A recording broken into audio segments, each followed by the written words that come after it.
Honorable Cyrus Jirongo, a life lived to the full. Today we gather not merely to mourn the passing of a man, but to celebrate a life that was lived boldly, fully, and without apology. We gather to honor Honorable Cyrus Jirongo, scion of the Tiriki, son of Kenya, a father and a brother, a builder, a kingmaker, and a force of nature. Cyrus Jirongo was born on 21st March 1961 in Virembe village, Shamahoho of Tiriki in Hamisi, to the late Paul Jirongo Shahalaka and Selina Ikonanga Jirongo. He was the 11th child in a family of 13, raised in a home grounded in Christian faith, discipline, and enduring belief in hard work. Growing up on the edge of the forest block in Lumakanda, he learned early the values that would define him for life: responsibility, generosity, courage, and a natural instinct to lead. As a boy, watching heavy transit trucks rumble down toward the Karen River Bridge, Cyrus imagined himself on the wheel of those monstrous trucks, in control of power and movement. It was an early sign of a man drawn to scale and possibility. From a young age, it was clear that he was not meant for small things. His ambition was never quiet or concealed. It was bold, visible, and determined. His early education was at Lumakanda DEB Primary School, followed by Mangu High School, which instilled discipline and confidence, but it was equally evident that his education would not be confined to classrooms alone. Immediately after high school, Cyrus made the defining choice. He entered the world of business. Entrepreneurship summoned him, not as an option, but as a command, and he answered without hesitation. He understood markets intuitively. Where others feared risk, he saw opportunity. He built, expanded, failed, rose again, and built bigger. In the early 1990s, he transformed Kenya's real estate landscape by pioneering affordable, spacious housing for the middle class at a time when such thinking was revolutionary. Hazina Estate, Saika Estate, Kemri Estate, and Ngata Rongai stand today as physical monuments to his vision. Beyond real estate, his footprint extended across energy, cement, production, logistics, finance, and later into African mining and carbon markets. Cyrus Jirongo did not merely participate in the economy, he helped to shape it. He believed that enterprise was not only about profit, but about dignity, jobs, and opening doors where none had existed. Though he learned relentlessly from experience, he also held a deep respect for formal education.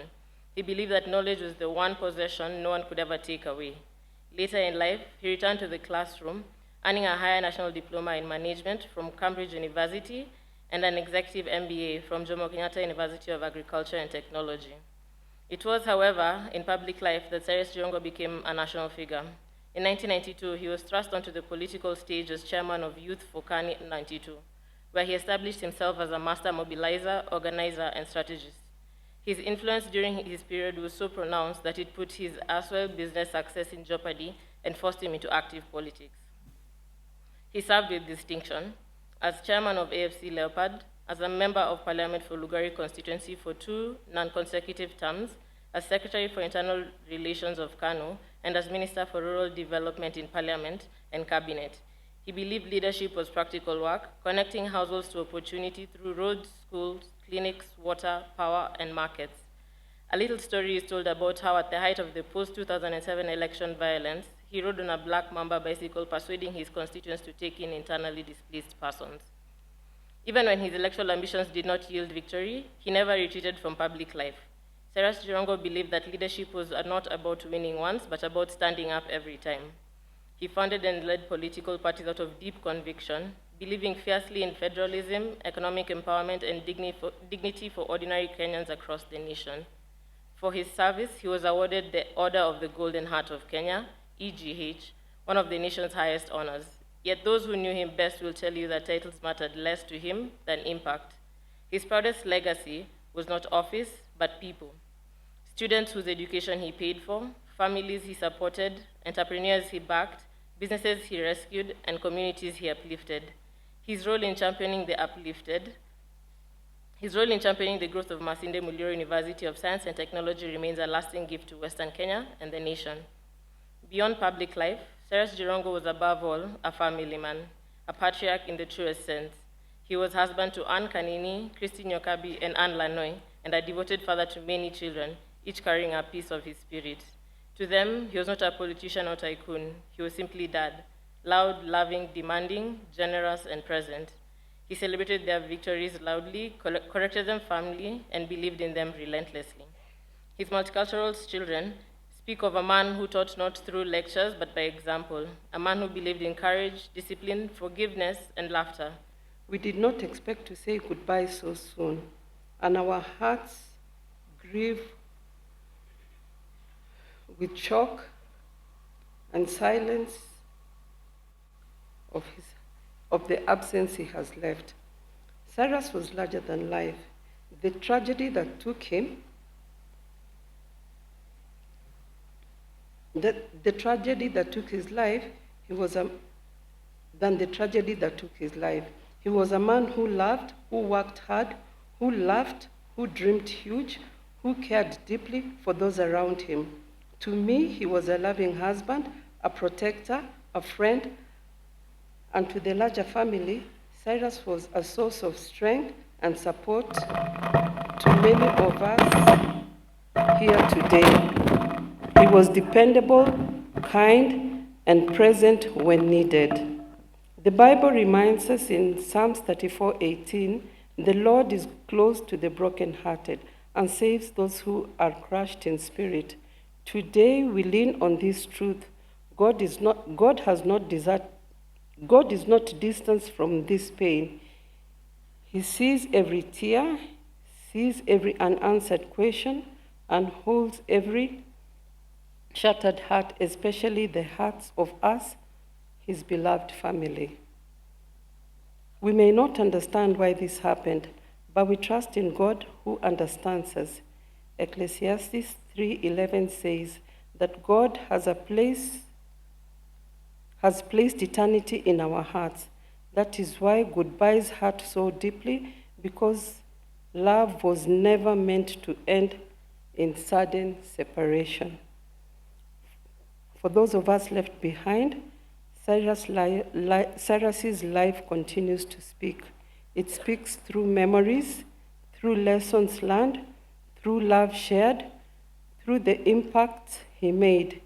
His love did not die in this sudden departure. It lives in our hearts and for those who loved and knew him. Jesus reminds us in John, "Do not let your hearts be troubled. I go to prepare a place for you." This gives us hope, not the absence of grief. This gives us hope and not the absence of grief, but the presence of assurance that death is not the end. For those who trust in the Lord, it is a doorway into eternal peace. And to us all, let us honor Cyrus by loving more deeply, intentionally, and forgiving freely. And to our children, Cyrus, we want you to know how deeply he loved today and always. Your father was very proud of you. He loved you. And words cannot fully explain the love that he has shown in his care, his guidance, his protection, and his dreams for the future. Even though you cannot see him now, his love for you has not ended. The memories he gave you, the lessons he taught you, and the prayers he prayed over you, over your life will remain with you forever. No accident can take away the bond between a father and his children. The Bible gives us special promise in Psalm 68:5, which says, "God is the father to the fatherless and a defender of the widows." This means that God himself will watch over you. He will walk with you through every tear, through every question, in every step ahead. When you feel weak, he will be your strength. When you feel afraid, he will be your peace. He will be your peace. Your father would want you to keep going on, keep learning, keep dreaming, keep believing. He would want you to be kind, generous, and hopeful. And whatever you miss in him, remember his love never dies. He lives in your hearts forever. You are not alone. God is holding you, your family is surrounding you, and your Father will always be a part of who you are. That morning, early in the morning when Anne called me, what she was speaking and telling me through the phone was totally unthinkable. For the first time in my life, I could hear my heart pounding in my ears. To read his tribute, we are not able to encompass Cyrus in just a page. In fact, we would need a book, volume 1, volume 2, and volume 3 to be able to capture exactly who Cyrus was. I will read my tribute. My name is Christine Nyokabi. CJ the Man, that is what they called you in the early 90s, a name that perfectly captured a personality larger than life. To the world, you are fearless, bold, and courageous, unpretentious, and unapologetically honest. You spoke the truth without hesitation, and people listened. Your charisma drew people effortlessly, while your outrageous, unforgettable humor and booming laughter announced your presence long before you entered the room. But to me, you were much more, Cyrus. You had the biggest heart of anyone I have ever known. You treated everyone you met with the same warmth and respect, whether powerful or humble, rich or poor. Your generosity was instinctive, and your empathy for the less fortunate, deeply genuine. I cannot count the number of people who came to you with their problems, and you sat, listened, and moved immediately to help however you could. I was constantly amazed by how you came alive when faced with obstacles. You relished a challenge, and even when bruised and bloodied, you never backed down. You fought to the very end. Your love of life was infectious. You had an incredible ability to make light life's challenges, even in the most perilous times. And in your presence, we always felt safe. Meticulous and tireless, your work ethics was impossible to match. Once you set your mind on something, you pursued it with passion, discipline, and zest. You were a visionary, far ahead of your time, often seeing what others could not. Even when people failed to understand your vision, you pressed on, trusting your instincts and staying true to yourself. You lived life at speed, always a few steps ahead of everyone, leaving the rest of us trying to catch up. Through you, my world expanded in many ways I never imagined. I met people from every walk of life, cutting across the economic, political, and social spheres. You connected effortlessly, bringing together an extraordinary range of personalities who might never have crossed paths.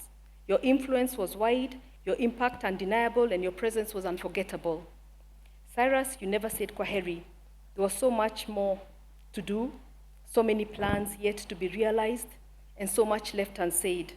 I will miss your loud voice, your infectious laughter, your crooked jokes, your wicked sense of humor, your company more than words can express. You will be deeply missed and never forgotten. Your legacy lives on through your children, and I promise to remain strong on your behalf, carrying forward the love, the courage, and the vision you lived by. Rest easy, Sira. You are and always will be a legend. Struggling to find the words to honor you, but the weight of this loss feels too heavy for language. Your departure doesn't make sense to me. The world feels still and strange without you. You are my constant world, and my heart, and the heart of our home. You love me in a way that only my heart truly knows, making me feel cherished and favored in every single day. I miss the simple things most. How you always answered my calls on the first ring, and the many times you called just to share a joke or to seek advice. As a father, you are our children's greatest anger. You are present, steady force, teaching them never to settle for mediocrity and to always strive for their best. Through your firm, yet gentle example, you taught us the value of hard work, the beauty of humility, respect, and kindness. Your deep faith and religious devotion guided our path, and these are the virtues that we will carry forward in your honor. Cyrus, you are the definition of resilience. You are a visionary who thought outside the box, believing that nothing was insurmountable. To you, the word impossible did not exist. You are our eternal optimist, giving us hope when we felt we had none, and calming storms of life with your steady presence. You are uniquely generous and often giving until you had nothing left, and yet never expecting a single thing in return. You embraced my family as your own, caring deeply for them and always concerning yourself with their well-being. Truly, they became your people, and you became their heart. Thank you for the immense trust you placed in me. It has been my greatest honor to raise our children by your side and to care for your family. Your impact reached far beyond our home. You inspired so many to chase their dreams and helped set strangers in their darkest hours simply because it was who you were. My love, the loss is immeasurable, but so is the love you left behind. I could write a book about the life we shared, but for now, I carry your story in my heart. Fare thee well, my love, until we meet again at that beautiful shore. May God keep your soul in eternal peace. Amen.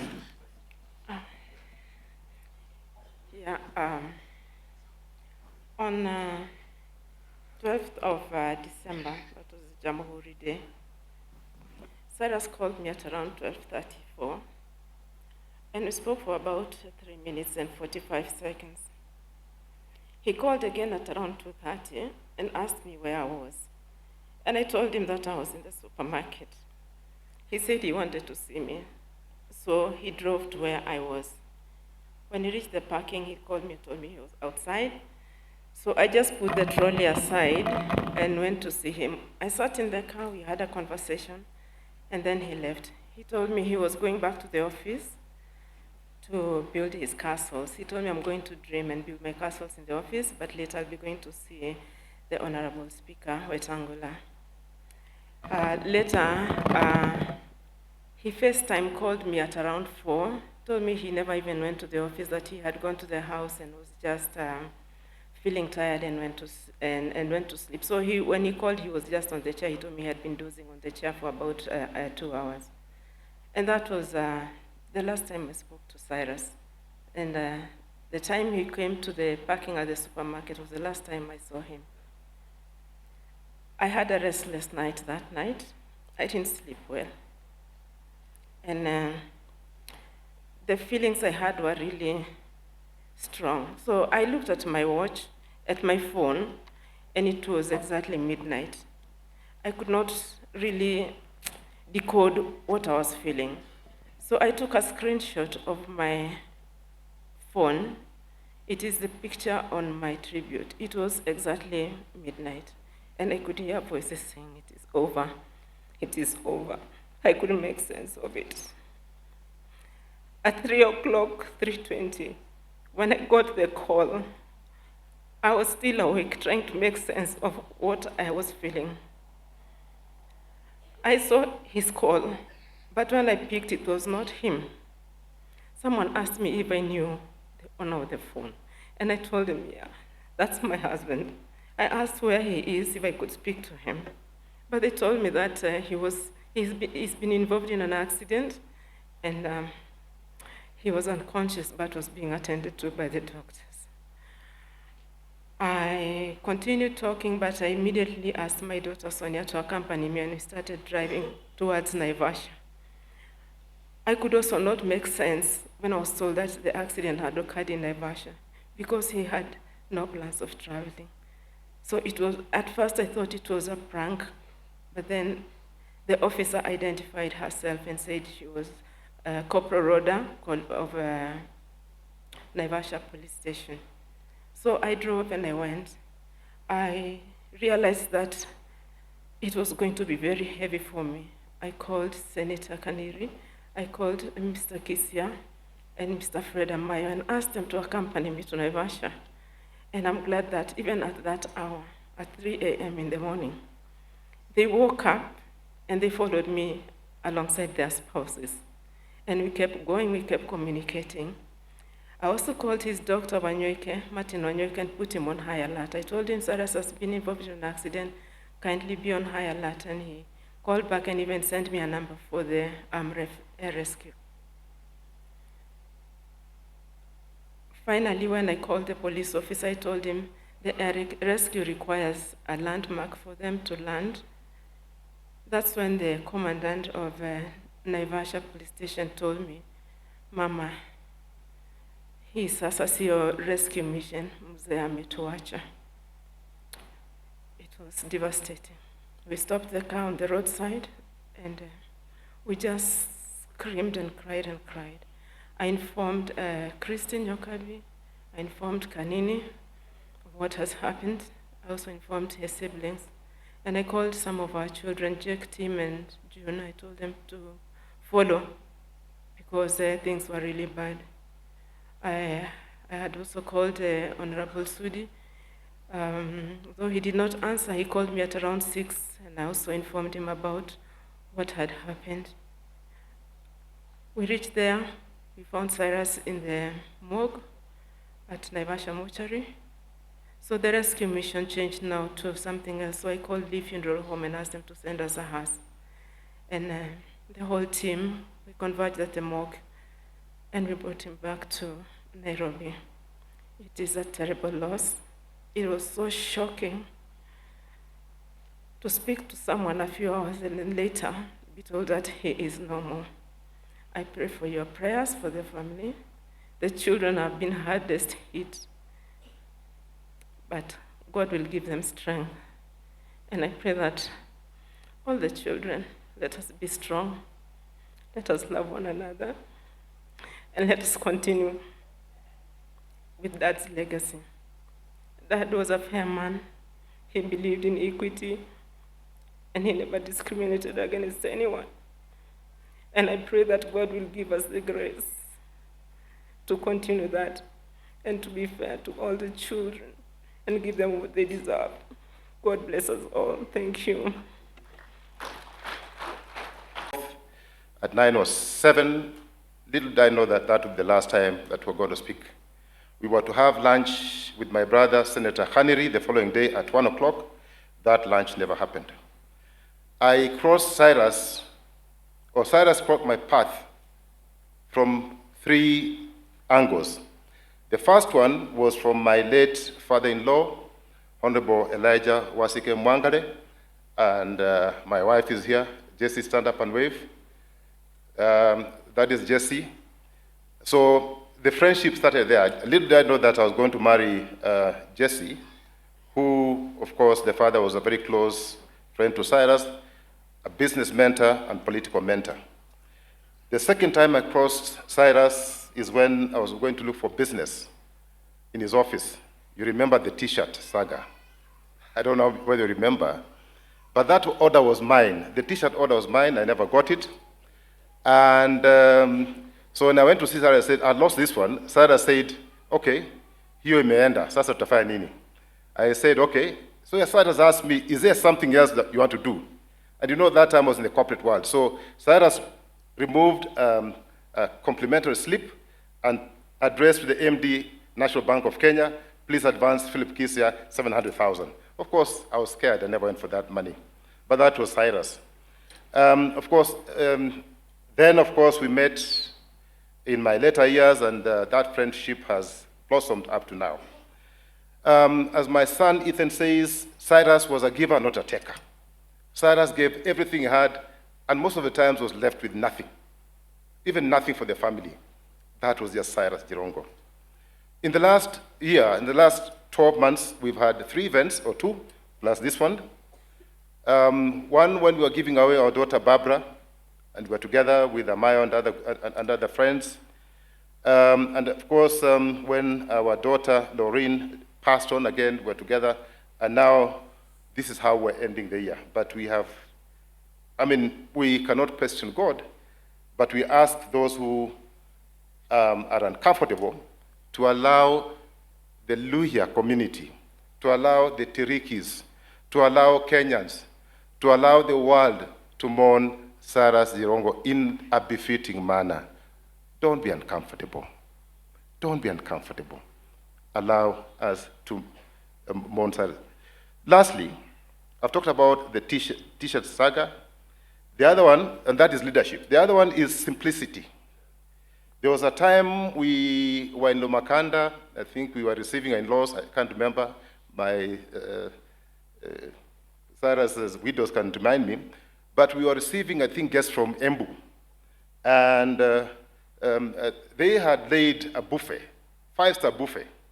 And Cyrus, in his simplicity, asked the wives, why have you put my ugali in a paper kwa karatasi?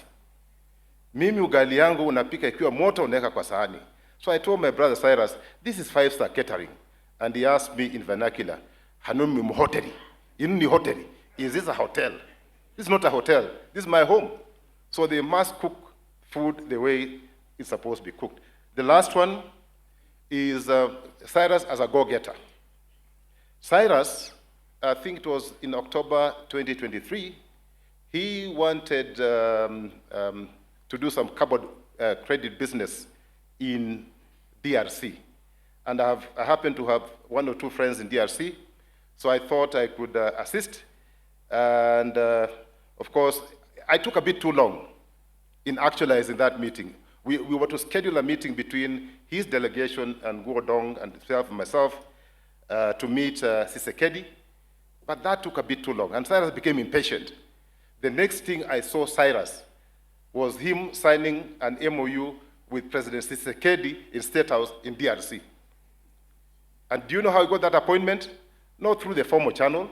Cyrus just went and met Tshisekedi's mother, and they spoke in Kiswahili. And Cyrus got an appointment. So me, who was struggling to fix an appointment using the formal channels, I failed flat. But Cyrus was a go-getter. Cyrus, I'll miss you. Cyrus, niba ni Nyasaye kulanji, uzini mirembe. Uzini mirembe. Na niba mkono kwa binadamu gulimu, handika kunyole. I don't know where to start, I think, as I talk about Cyrus. When I got the news, I was out of the country and received a message on my telephone. I actually had to sit back for a while to sort of take it in. I then proceeded to pick up the phone and call my brother Gideon Moy to try and inquire whether this is something that was real or it was just the kind of fake news that is normally spread around. When Gideon actually confirmed to me that this was actually the case, I could not believe it. You may ask why, because all of us will pass at some stage in life. I think, as has been said here earlier on, Cyrus was a person who was full of energy, full of life. And just the thought of him not being with us is something that was really unfathomable, unbelievable. I then actually made the second phone call to David here, who then again confirmed that this was the case. I think today we celebrate a man who was larger than life in very many ways. A man misunderstood by some, by many, including myself, I think, when we first got to know each other, but we got on as time went on. But a man who was larger than life. We would actually meet in various places, just the two of us, to deliberate on many issues. I've heard a lot about ugali. I think nobody has mentioned chicken because that is what we used to actually consume a lot of when we would meet.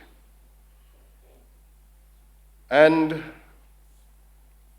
you would actually find the depth in terms of a lot of the things that we would actually discuss. There was a lot of depth in Cyrus.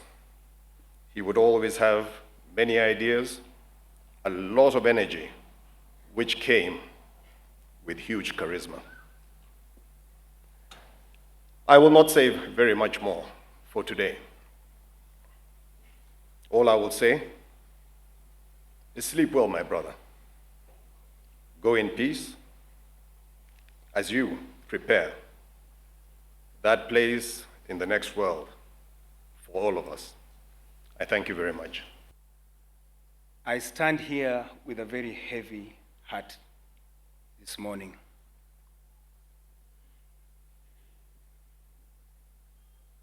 Never in my wildest imagination or dreams did I think that I'll ever stand here to eulogize my dear brother, or I would be the one chairing the committee that is organizing for his funeral.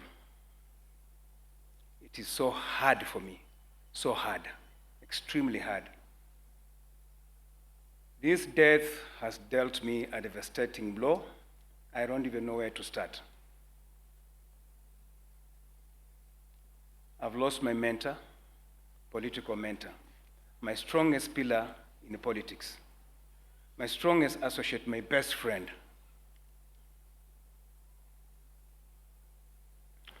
I am probably one of the very last people that Cyrus spoke to on phone, because I spoke to him on that Friday at 11 p.m. I actually called him at 10:59 and we spoke for 3 minutes until 11 or 2. So if you go to his call log, I'm probably one of the very last people he spoke to.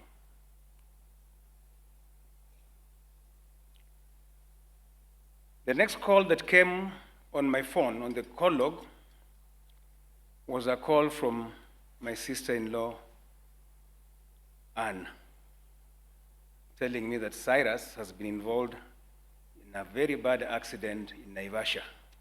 So I asked him, how? I spoke to him at 11.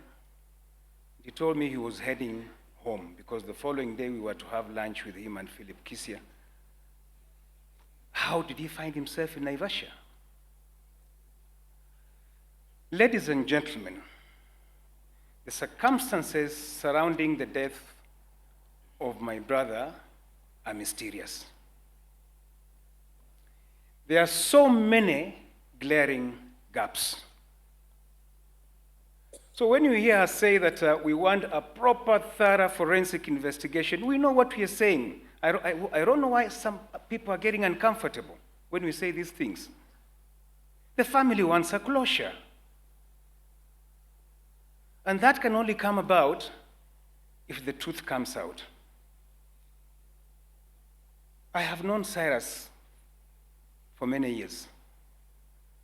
I can vouch for sure, in the state he was, he did not drive himself to Naivasha. There are so many inconsistencies. We are told that he was in a head-on collision with a bus that was Busia bound. A bus going to Busia certainly was carrying Luhya people. Tell me which Luhya does not know Cyrus. I have not seen a single passenger come and say, yes, I was in that bus that collided with Cyrus. And yet we are told it has 60 passengers on board. Where are the passengers? Cyrus was driving a Mercedes-Benz, one of the latest, which I know for sure has 12 airbags. None of the airbags deployed. I'm not a forensic investigator, but we're just asking ourselves questions. Airbags will deploy when a car is in motion and the engine is running. So was this car running? Was the engine running? Or it was placed there to be hit? These are the questions we want answered. There are so many glaring gaps. All the family and us are asking for is we want a closure. We want to know exactly what happened. With the current technology, the CCTV technology will enable the investigators tell us how he got himself to Naivasha. Because some of us believe that he did not drive himself to Naivasha. Ladies and gentlemen, death has robbed us of a great son from the Mulembe nation. Cyrus loved his community, and he wanted the best for his community and this country. I know he had big plans in politics. My friend Mother Karua is here. I'm sure she'll allude to that. I know he threatened some people. His moves were threatening some people. Not that he threatened, but his moves were threatening some people.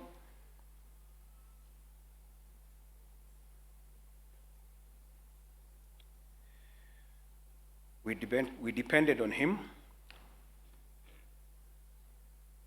for so much.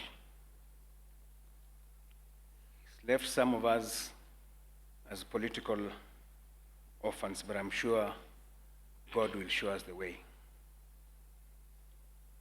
A generous man he was, and that one you can all attest. Alikuwa anapeana mpaka anajinyima yeye mwenyewe. He was even mean to himself and his family. Remember one day, and I said this before, I was somewhere in Westlands and he came and joined me. And I told him, Cyrus, tomorrow I'm going to my constituency. That time I was the MP for Hamisi. And he told, if you're going home, come with me to my car. I'll give you some money. So he took me, he was driving a white Land Cruiser.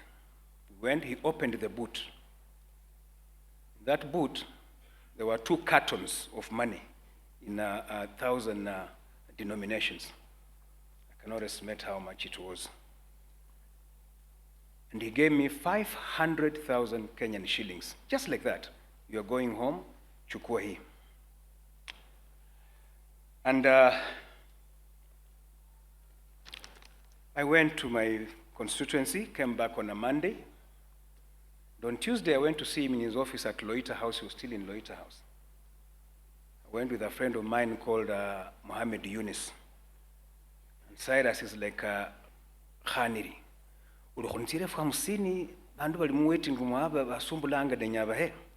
Do you have 50,000 shillings you give me? There are people in the waiting room who I need to assist. So I told him, but Cyrus, you had money in cartons. He told me, it's Iwere. It's finished. And I'm sure the bulk of it went to people out there, not the family. Money in cartons. A year it was 200 million a year. He had been paid by Kenya Power for supplying, I don't know, meat or manini. But the man was just finished like that. On a Thursday, you have 200 million. On Tuesday, unaomba shilingi 50,000. That was Cyrus for you. So I have lost a dear friend. We used to call him Bishop Hope. He gave us hope even where there was no hope. It's Victor who gave him that name, Victor, Bishop Hope. But let us remember him not just for the suddenness of his departure, but for the substance of his life. To us as a party, Honorable Jirongo was a leader and a man of courage and conviction, a visionary architect who founded this party, of course, together with other 5 members. In our belief, Jirongo's legacy is not etched in stone, but in the hearts of the common people he served so tirelessly. His leadership was a masterclass in deep empathy and strategic thinking. He taught us that politics is not about power for its own sake, but about service, a relentless fight for integrity, justice, and equitable development. He was the voice that spoke the unflinching truth to power and the man who never wavered in his commitment to a prosperous nation for all. We mourn him today, but we must also look forward. This tragic accident that took our leader's life has tested our resolve, but it will not break our spirit. The party is more than one man. It is a movement built on the unshakable principles that Cyrus championed. To the family, we say, his dream lives on. And to the nation, we declare, the work continues. The future direction of the party is clear. We will honor Cyrus by carrying forward his work. And we will redouble our efforts to realize his vision of a united nation built on fairness and opportunity. And we will ensure that the torch of unity among communities, unity in the country, justice and equitable development that he carried so brightly is passed on. We will not allow his sacrifices to be in vain. We will transform our grief into relentless dedication to the cause he espoused. Honorable Jirongo, your life was a testament to selfless service. Rest in power, our leader. We will make you proud. Thank you. I've come here to offer my condolences and last respect to a friend. I've known Cyrus for the last 32 years, or 33 years to be precise. For those of us who are young student leaders at the advent of multipartyism, and I've got my classmates here who are in the committee, the year 1992, when we were student leaders, could easily be called the Jirongo year.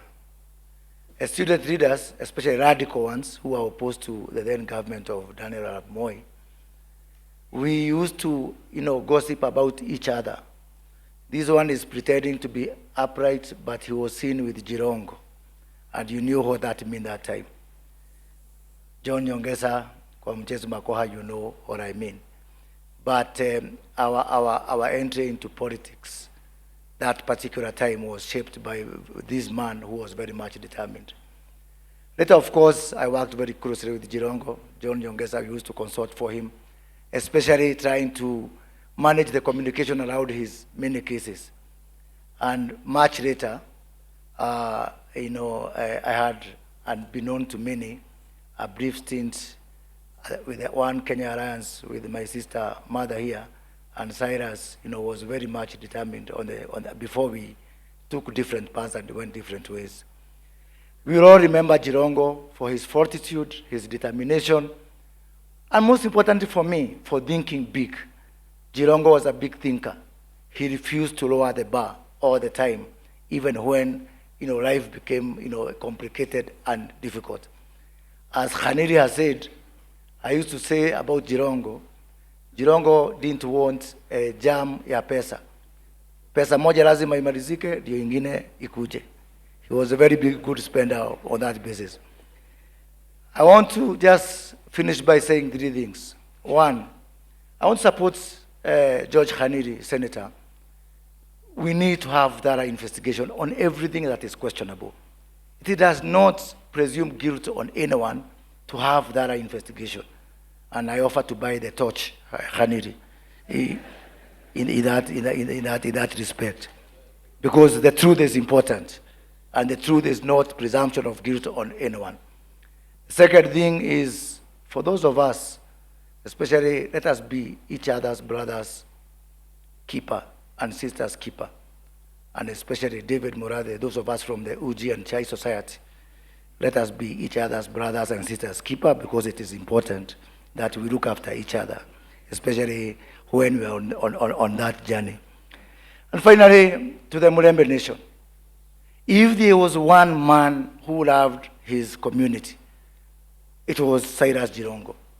Every time, and Philip Kizia would bear me witness because we had those sessions, every time Jirongo got either money or prospect of money. He would call us and tell us, can we start calculating how much we need to put together all the 38 constituencies of the Murembe nation? And I've got a message for you and a story about one Cinderella. Cinderella spent all her time being told by her sisters that she's not beautiful. The day she discovered her beauty, life was never the same again. May God rest the soul of Cyrus in eternal peace. Thank you. Cyrus would arrange for us to do ugali and kuku. He would come from Mayfair Sweets, and then we would come to Whispers. Na tulikuwa tunaongea mambo mingi, na ambayo usituambie tusiongee siasa. Jirongo alikuwa a politician, and he had a vision, and we share so much in common, because I think Cyrus is one of the most misunderstood people. But those of us who knew him and understood him and understood the energy and the character know that we have lost a visionary leader. It's not so much about business. Cyrus worked out big deals. Some real, some in the sky. But give him a pen and a paper, and he would craft for you a multi-billion-dollar deal. I know for a fact he was already working on some. Gordon, my friend, you know what we were doing?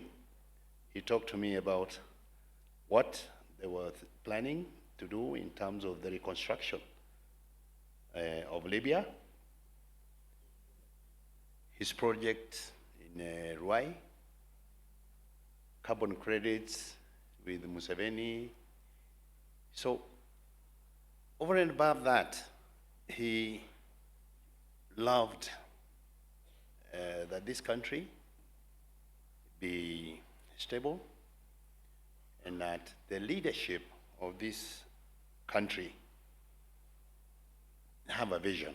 And of course, that meant he stepped on some toes along the way. For those of you who don't know, and I'm here with my boss, I don't know whether you will give him a moment. It is Jirongo who made Uhuru president. It is Jirongo who stuck bumper to bumper with Nyayo. Maybe Amos Wako, you know the forces that were fighting this thing. I don't want to name names, but Jirongo pushed Nyayo up to a point where in Kapsakwoni, with this Yo Kim Kung, Moi declared. Everybody was saying, I'm the one. Raila was saying he's the one. Saitoti alikuwa anasema ni yeye. Kalonzo alikuwa anasema, hata Musali alikuwa amesema, hata Ngala. They were all angling to be Moi's successor. Jirongo ndiye alisukuma Nyayo mpaka wakatangazia Mount Elgon, na Joe ulikuwa hapo wakati huo. Alafu dunia ikaharibika. It went down. So God rest our brother. I know my party leader will be joining us, and he has joined us in the process of these preparations. I just want to tell Kisia, before I called Kisia on that Saturday, I had spoken to Jirongo the previous day. He had sent me, you know, I have so many fake social media accounts. So he had sent me one from David Murade, which is fake. If you received the corona vaccine and you neither drink alcohol nor smoke, you will die suddenly without any warning. So I sent him, I said, of course you know it's fake. Then he laughed, ha ha ha. Then I said to him, happy holidays. And he wrote back to me and said, same to you, my brother. That was a day before the accident. I was wishing him happy holidays. I'm sure wherever he is, he's smiling down at us, because I know he has rested. And God, it's all in God's own time. People talk what could have happened. Also, we are not satisfied because we don't know. But you can either die of old age, like Amos Wako will die out of old age. You can die out of sickness, correct? You can die out of an accident, correct? Or you can even commit suicide. Lakini hiyo siku ambayo Mungu amesema, hata kama ni kuuawa, even if you're killed, that is only one way of dying. So we don't question God's will. But God, you have taken away from us our hero. Thank you. Thank you. Thank you very much. I'm here to mourn a legend, to mourn a friend, to mourn a brother. In Cyrus, we did a number of things. I worked for him. We worked together. He worked for me. I'm here as a member of National Assembly because of his mentorship and support. I want to ask all of you that as a people of Lugari, as a people of Kakamega, and as a people of Western region, we are not just mourning a death. We are mourning a history. We are mourning a go-getter who placed us on the map of this country. I want to remind all of us that one day, very young, below 30, I was involved in an issue after 2007 election to reach Silas to go and vote for Marende. He did not despise me as the messenger. He listened to me and he delivered the vote. My brother Cyrus, you did everything for the Mlembe nation. We let you down when you needed us. I know in your heart you will find space to forgive us. I want to invite all of you to Lumakanda, to Lugari. We mourn a legend together as we escort him to his final place. Thank you. Looking at the array of mourners here, you can tell that we are here to mourn not just a great son of the Mulembe nation, because he was a leader whose influence went beyond Western Kenya. Not just a great son of Kenya, and you can see he had friends from every corner of Kenya. You had Kikuyus, Luos, Kisis, Kambas, everybody from every corner of this country was a friend.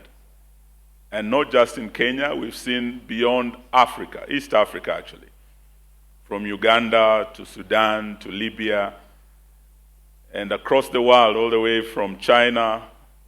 We are very, very grateful to have all of you here mourning this great son of Africa, the son of Kenya, the son of the Mlembe nation. For me, I knew Cyrus when I was a young man, just going to the university at the time. He was a very close friend of my late brother Mike Wamalwa, and he was also very close to the late Masinde Muliro. Talking about generosity of Cyrus, I saw it firsthand. I was told then that the richest Luya man was a man called Ambwere. But then I was told at that time the richest man was no longer Ambwere. There's a young man who has come, and he's very rich, that he even has a certain note, 500 shilling note named after him. He's called Jirongo. And that he was a political genius and a mobilizer who was helping Moi face a very resurgent opposition. It was a first multi-party election, and this man was called Jirongo. I was very surprised that though he was in Kanu and he was Moi's right-hand man, Jirongo still had friends across the political aisle. He would come and speak to my late brother. He would come and speak to Masinde Muliro. He was not actually limited by political boundaries. And this is how Jirongo lived his life. And that is why in this congregation you could see people across the political aisle.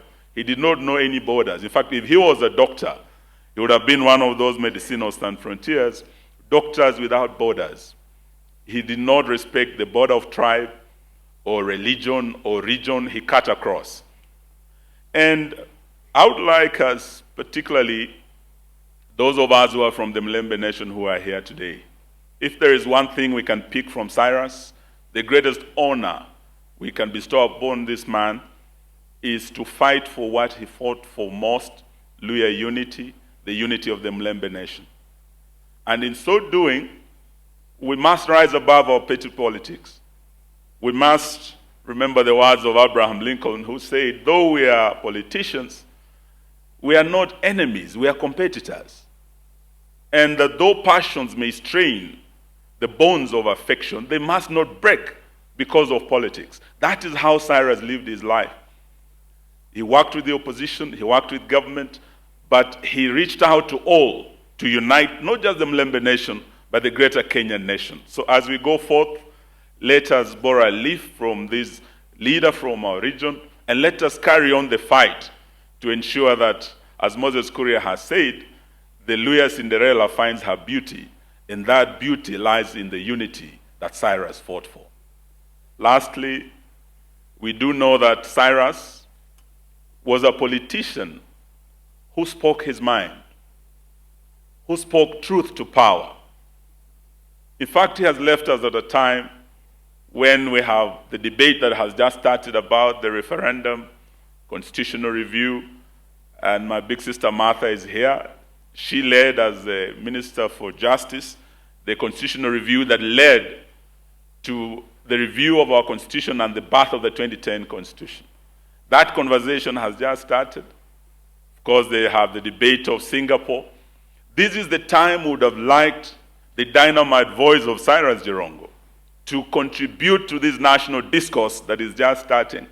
I'm sure Cyrus might have said, well, we tried this at Bomas, at NADCO, at BBI.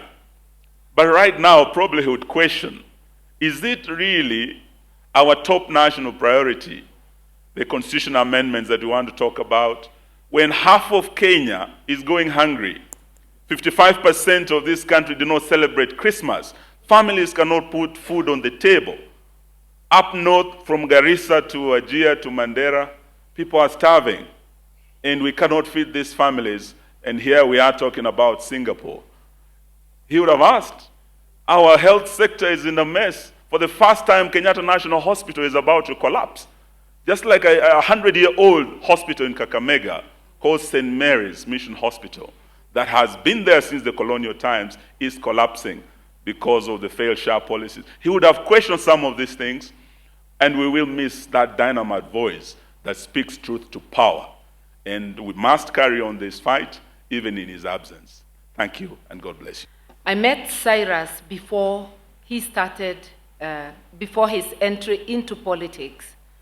And in line with his character, he had come to the courts to bail out a friend, now a big shot in government.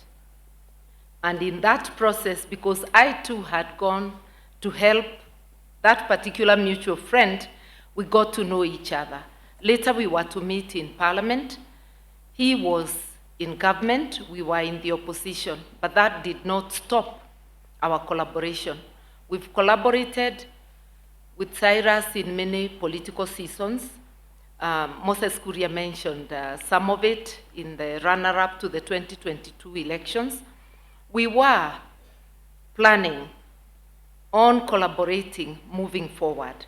It's not going to stop. I say aluta continua. And I want to say something maybe that has not been mentioned. Cyrus had concerns about his safety.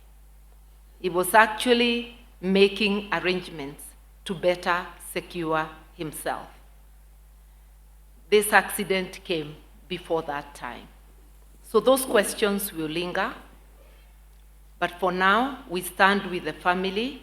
We say farewell to a person who had a large heart, generous, who saw people for who they are, a person who not only loved the Mulembe nation, but humanity, and who always thought of how he could improve on what was there. So to those of us in the political category, let us carry on the work of improving Kenya. And because this is a journey, this is a process, not a short-term thing, whatever we achieve in our times can be improved upon by the next. And let those who are in business carry on thinking big. He has gone before hitting it big, and I'm certain he was going to hit it big. To his partners in business, carry on with his dreams and let his family reap the benefits. Rest in peace, Cyrus, till we meet again. I first came to know CJ, as we now called him, early in 1992, when I was the Attorney General of the Republic. He was introduced to me by two Kenyan leaders, Honorable Elijah Wasike Mwangale and Honorable Burudi Nawera. And when I first met him, I noticed immediately that he was a man of great zeal, a lot of enthusiasm, really a go-getter, and very much concerned with the future of Kenya and the future of the Mulembe nation. So from that time, we hit off well and would meet many times between him and particularly Musalia at that time.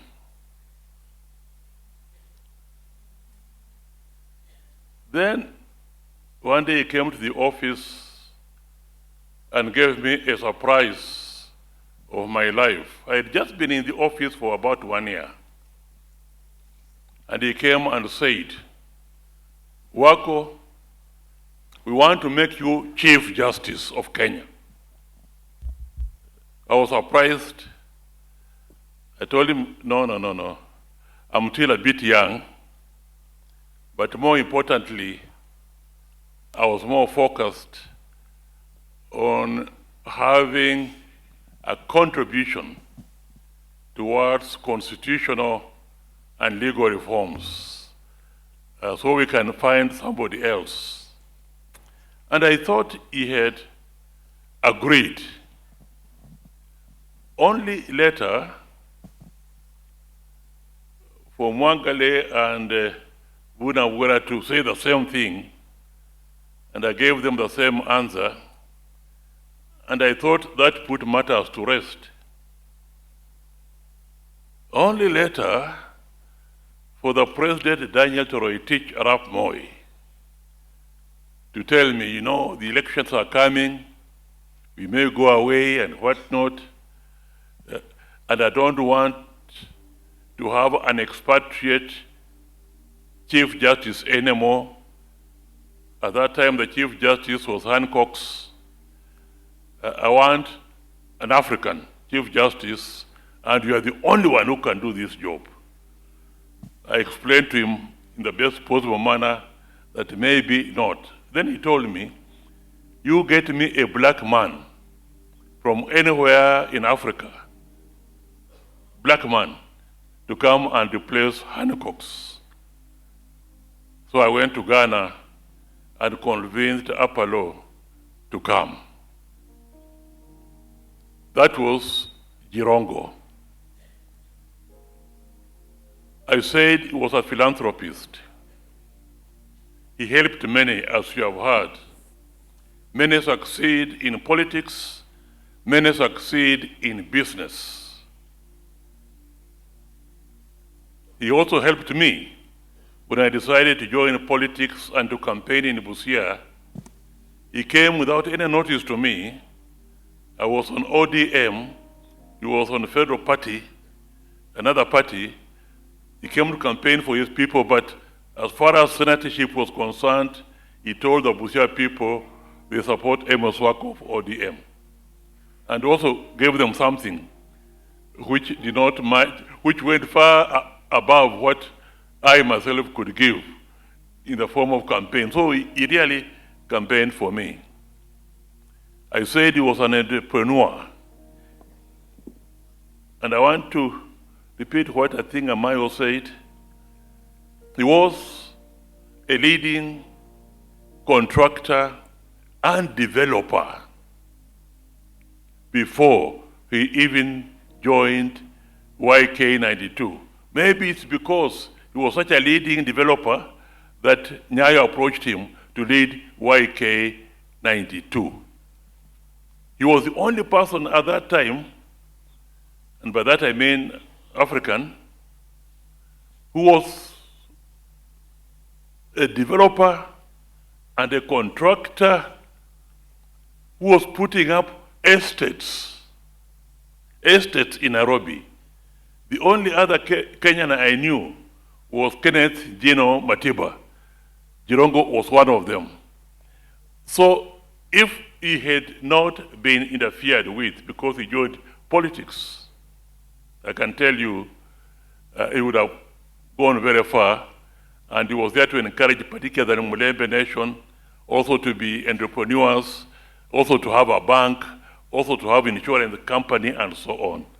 We mourn a great man, and particularly in the Mulembe nation, the best way we can give him tribute is what Eugene said, let us unite. My kind condolences to the family. We shall stand with you now, and we shall stand with you in the future. Thank you. Thank you.